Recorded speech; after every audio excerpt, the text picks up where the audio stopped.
What's up, everybody? It's your favorite new trooper's favorite nerd, and today we are looking at the Kamino clone trooper, and at least it's the new mold, so it's something fresh. It's also not an exclusive, go figure. A new mold that's not an exclusive, but it is a trooper, almost seems too good to be true. So we're gonna talk about this guy, and we get to take a little bit more time with him, because it's fresh, and that's refreshing. Cut it out. Anyway, let's get started, but in order to do so, we gotta start with accessories.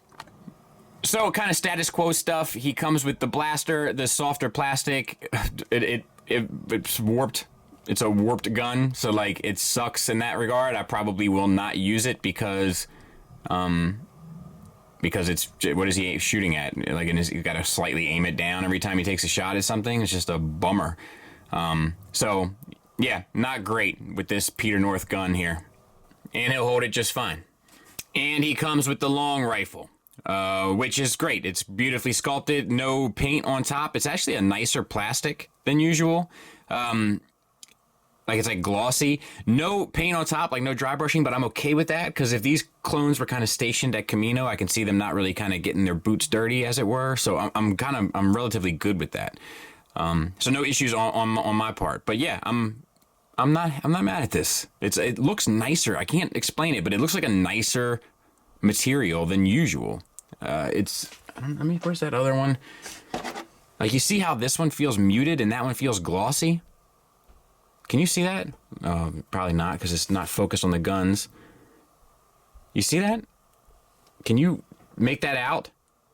See how the light is hitting the one and not the other? That's new, but I like it. He'll hold it, but I can't really get the finger really on the trigger without kind of putting the weapon off at an odd angle. So that's a bit unfortunate. All right, let's talk about the figure. It's an improvement, but there's still some wonky things about it. I'm not sure how it's going to get fixed either, and I'm sure they're going to milk this mold all the way into the ground. But let's take a look. So the head is actually a double ball peg, and it's even as it might be a single. Let's just take a look. Or maybe not. It feels like, yeah, it feels like a double ball peg from the head into the neck and then a single from the neck into the chest. So no issues there. Articulation-wise, they still haven't quite sorted that out yet. It's still a bit limited, but it's smooth and they're so close. But yeah, the sculpt looks amazing on this helmet. Nice, clean, sharp. The gray paint is sharp. The silver, the black paint, all of it sharp. Really well done. The chest is a single ball peg from the chest into the pelvis, or the abdomen rather. You can get forward a fair bit, back a fair bit, teapot, and your swivel. You have gray paint on the chest and nothing else other than sculpt work, but the sculpt work is done nice. You also have this different piece of plastic here. That's the belt. No issues.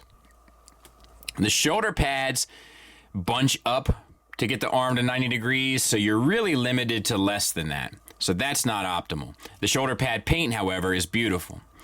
No bicep swivel, which I found interesting. Now, you do get it at the elbow, which is single hinged and only gets you slightly beyond 90 degrees, which is also kind of a bummer.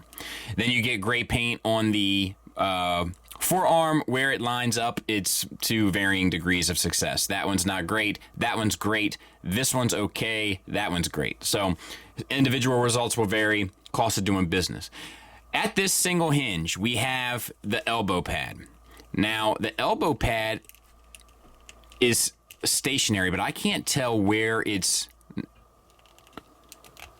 connected. Maybe this one's not stationary. It feels like it is. I just can't tell where it's connected. I know where the knee pad is connected. The elbow pad works pretty well. The knee pad is a different story. We'll get there in a minute.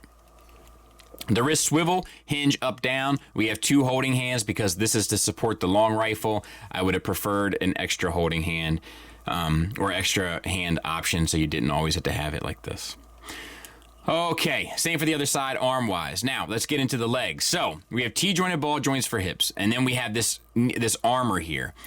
You can manipulate the armor a bit to get his legs out to there, which is okay. Forward and back works pretty well. Thigh swivel, we have the kind of Vader pants sculpted there. That looks good. The gray paint looks sharp as a tack on the side. No issues, right? It's really good for the most part so far. Then we have our first issue. which is the knees. So the knees are single hinged. That gets you to there, so a little bit limited. And on top of that, if you need to use this to get a pose to like sort this at all, your knee pad is not going to move with it because the knee pad is connected to the thigh where the strap is loose to allow for the articulation. So it's not a bad idea. I'm just not sure how well it's executed. And then we have the shins, which are fine. This also acts as an ankle swivel. And then you get disc hinge ankles that work pretty well. Ankle tilt down, a little bit limited, but okay. The up is great, and where it plugs into the foot, you get your rocker. So a lot of improvements, a lot of good stuff, but not perfect, not yet. There he is in my Clone Trooper shelf. I'm going to do another shelf with Jedi and clones to kind of represent the Clone Wars, so we'll see where all these guys end up. But, you know, this is like a favorite shelf of a lot of people's of mine. My wife and I did this one. She did a lot of like the flowers and stuff, and like I remember painting that backdrop with the tree and the little light coming through and all that. Like, good memories, good times. And actually, while we're here, I'll go ahead and show you this latest finished diorama I did here of Echo Base control room. Turned out pretty cool. It's not the best thing we've ever done by any stretch of the imagination, but it turned out cool. Crashbox did those little grates. He was like testing something out, and I saw them sitting around. I was like, dude, I could use these for something. And he was like, yeah, take them. So, and then Laura did all of the kind of screens there, and then the computers we did together, and then the snow. Like, this one turned out nice. Good looking unit. So let's start with the negatives. I'll start with the shoulders. The shoulder pad being the softer plastic, and kind of it looks like meant to bunch up, because it doesn't. It's certainly, at least on mine, on either side, it does not fit underneath the shoulder armor. That's a bummer, and you're only going to be able to get away with that a couple times before it does warp the plastic there. That's unfortunate. Where the gray paint matches up on the biceps, you're going to have varying degrees of success there. You have two holding hands, but if he's not holding his rifle, well, then you've left him alone here with nothing to hold. It would be nice to get hand options. Trooper's doing away with double hinged elbows to replace them with a single hinge with a wider range. I'm not sure how I feel about that quite yet. Because of the wrist motion, it's not hateful. It is more bothersome to me in the legs because of the design of the knee pads. But once again, not hateful. The knee pads are just very strange, and I don't see them making any real effort to fix the bizarreness of them anytime soon. And we know we're gonna get plenty of this mold. Positives wise though, it's a far more seamless figure than what we've got from the Clone Troopers in the past. It looks beautiful. The proportions look great. Oh, I forgot to mention the other issue I have is that trigger finger getting inside the trigger guard. But the proportions look great. The articulation engineering is great, with the exception of how they did that knee pad. The sculpt on the helmet is superb. The tampo paint on the shoulders is beautiful. I love the look of the long rifle, so to speak. The little one, business as usual, but the long rifle is nice. And the materials feel kind of decent in terms of what you would typically expect from Hasbro. So yeah, I don't hate this. Good on them. I recommend it. Thanks for listening. Thanks for watching. Until next time, take care.